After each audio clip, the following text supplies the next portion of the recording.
সম্পূর্ণ ভিডিওটি মনোযোগ দিয়ে দেখার অনুরোধ করা হলো এবং আপনি কি আমার সঙ্গে একমত তা ভিডিও শেষে কমেন্ট বক্সে জানিয়ে দিবেন।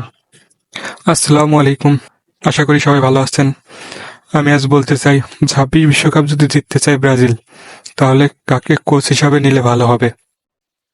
তাই ভিডিওটি না টেনে সম্পূর্ণ ভিডিওটি দেখবেন, তাহলে সবকিছু বুঝতে পারবেন। আর কথা না বলে মূল ভিডিওতে চলে যাই। আর একটি কথা, আমার চ্যানেলে নতুন হলে চ্যানেলটি সাবস্ক্রাইব করে পাশে থাকবেন এবং ফুটবলের সকল আপডেট সবার আগে পাবেন। বর্তমানে যদি ব্রাজিলের কোচ হিসেবে অনেকটাই এগিয়ে এসেছেন রিয়াল মাদ্রিদের কোচ কার্লো আনচেলত্তি, কারণ সত্যটা এমন ছিল, যদি রিয়াল মাদ্রিদ এই সিজনে বাজে পারফরমেন্স করে তাহলে ক্লাব বিশ্বকাপের পরেই কার্লো আনচেলত্তি রিয়াল মাদ্রিদের চাকরি ছাড়বে। কিন্তু পজিশন এমন এসে দাঁড়িয়েছে, যদি কোপা দেল রের ফাইনাল না থাকতো তাহলে কার্লো আনচেলত্তি ইউসিএল থেকে বাদ পড়ার পরেই তার চাকরি হারাতো। যেহেতু একটা টুর্নামেন্টের ফাইনালে গেছে, তাই এমন একটা নিউজ শোনা যাচ্ছে সে কোপা দেল রের ফাইনালের পরেই সে ক্লাবের দায়িত্ব ছাড়বে। এবং অপরদিকে ব্রাজিলের জন্য ভালো হবে, কারণ ব্রাজিলের সিবিএফের যে সভাপতি এর্নান্দো রদ্রিগেজ, তার প্রথম পছন্দ কার্লো আনচেলত্তি। কিছুদিন যাবৎ ফরহে জেসুসের কথা শোনা যেত যে সে ব্রাজিলের কোচ হবে, কারণ সে সেকেন্ড চয়েস ছিল। যেহেতু কার্লো আনচেলত্তির সঙ্গে 26 সাল পর্যন্ত দায়িত্ব ছিল কার্লো আনচেলত্তি রিয়াল মাদ্রিদের, সেহেতু ব্রাজিলের 2 সপ্তাহের বেশি হলো ব্রাজিলের কোচ নেই, হেড কোচ নেই কোনো। ফরহে জেসুসকে সেকেন্ড চয়েস হিসাবে রেখেছিল এবং কি ব্রাজিলের দায়িত্ব পালন করতে দেবে, এরকম একটা নিউজও কনফার্ম হয়ে গেছিল। হয়তো মেতে সেই করবে, সিগনেচার করবে, ব্রাজিলের জাতীয় দলের কোচ হবে, এরকম একটা গুঞ্জনও উঠে গেছিল। কিন্তু বর্তমানে লিভারপুলের যে সাবেক কোচ ইয়র্গেন ক্লপ, সে এখন ব্রাজিলের কোচ হতে চায়। সে অনেকদিন যাবৎ লিভারপুলের চাকরি ছাড়ার পর থেকেই সে কোচিং ক্যারিয়ার থেকে বাইরে আছে। সে চায় রিয়াল মাদ্রিদ অথবা ব্রাজিলের যদি কোচ হতে পারে, ব্রাজিল অথবা রিয়াল মাদ্রিদ থেকে যদি তার ডাক আসে তাহলে সে কোচিং ক্যারিয়ারে ফিরবে, সেরকম একটা গুঞ্জন শোনা যাচ্ছে। এখন যদি ক্লোব এবং কার্লো আনচেলত্তির ট্যাকটিক সম্পর্কে আপনাদের বলি, দেখেন, প্রথমে আমি কার্লো আনচেলত্তির ট্যাকটিক সম্পর্কে বলতে চাই।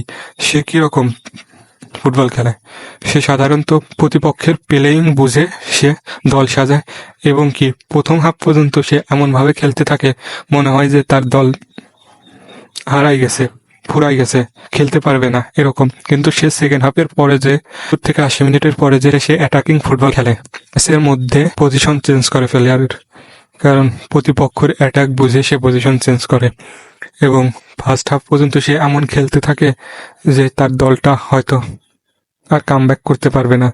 সে এমনভাবে খেলায় যে প্রতিপক্ষ কিভাবে দলকে আক্রমণ করছে, প্রতিপক্ষের ডিফেন্সের দুর্বলতা কোথায়, সবকিছু বুঝে সে সেকেন্ড হাফে গিয়ে অ্যাটাকিং ফুটবল খেলে। কিন্তু ফার্স্ট হাফে সে ডিফেন্সলি খেলতে থাকে এবং কি সে বয়স্ক এবং অভিজ্ঞ প্লেয়ারদের দিয়ে দল সাজায়। আর ক্লোবের বিষয়ে যদি আসি, সে ইয়াং ফুটবলারদের দিয়ে খেলাতে বেশি ভালোবাসে। সে একই ফরমেশনে খেলায় এবং কি সে ইয়াং ফুটবলারদের দিয়ে এই জন্য খেলাতে ভালোবাসে, সে স্প্রিটিং ফুটবল খেলাতে ভালোবাসে। কারণ প্রিমিয়ার লিগের ম্যাচ যারা লক্ষ্য করবেন, লিভারপুলের যারা দেখেছেন ম্যাচগুলো, প্রিমিয়ার লিগের ম্যাচ মানেই খুবই অ্যাটাকিং ফুটবল, রানিং ফুটবল। আর এই রানিং ফুটবল খেলাতেও সে পছন্দ করে। সে যদি ব্রাজিলের জাতীয় দলের কোচ হয়, তাহলে ব্রাজিলে যেসব বয়স্ক প্লেয়ার আছে, যেমন ধরেন ক্যাসিমেরো, আপনার মার্কোইনেস, দানিলো, নেইমার, এসব প্লেয়ার দলে সুযোগ পাওয়াটাই টাফ হয়ে যাবে, কারণ সে ইয়াং প্লেয়ারদের দিয়ে খেলাতে স্বাচ্ছন্দ্য বোধ করে। এখন যদি বলতে চাই বর্তমানে ব্রাজিলের কোচ হিসেবে বেশি গুরুত্বপূর্ণ ব্রাজিলের বর্তমান কোচ হিসেবে কাকে বেশি দরকার, যদি ব্রাজিল 26 বিশ্বকাপ জিততে পারে। দেখেন, একটা বিষয় খেয়াল রাখবেন, আপনার বিবেক থেকে বলেন, এখন ব্রাজিলের যত বড়, বিশ্বের যত বড় সেরা কোচই আসুক না কেন, সে আসুক কার্লো আনচেলত্তি, সে আসুক পেপ, সে আসুক ক্লোব, বিশ্বের সেরা সেরা কোচে যদি আসে, এখন কি ব্রাজিল দলটাকে নিয়ে 26 বিশ্বকাপের আশা করতে পারে? কারণ একটা দলকে সে কিভাবে সাজাবে? দেখেন, হয়তো অনেকেই বলতে পারেন অনেক সময় আছে, 12 মাস 14 মাস মতন সময় আসছে, অনেক সময় আছে। ভাই, একটা জিনিস খেয়াল করতে হবে, 14 মাস সময় আছে ঠিকই, কিন্তু সে প্লেয়ারদের কতদিন কাছে পাবে? এই সামনে ধরেন মেতে ওয়ার্ল্ড কাপ কোয়ালিফাইড 2টি ম্যাচ আছে। সেখানে সর্বোচ্চ প্লেয়ারের কয়দিন পাবে? সেখানে সর্বোচ্চ প্লেয়ারের 15 দিন কাছে পাবে।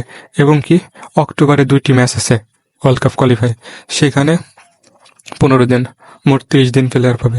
হয়তো মার্চে যায় 26 সালের মার্চে গিয়ে আরেকটি প্রীতি ম্যাচ পাবে, সেখানে 15 দিন, মোট 45টি দিন প্লেয়ারদের কাছে পাবে।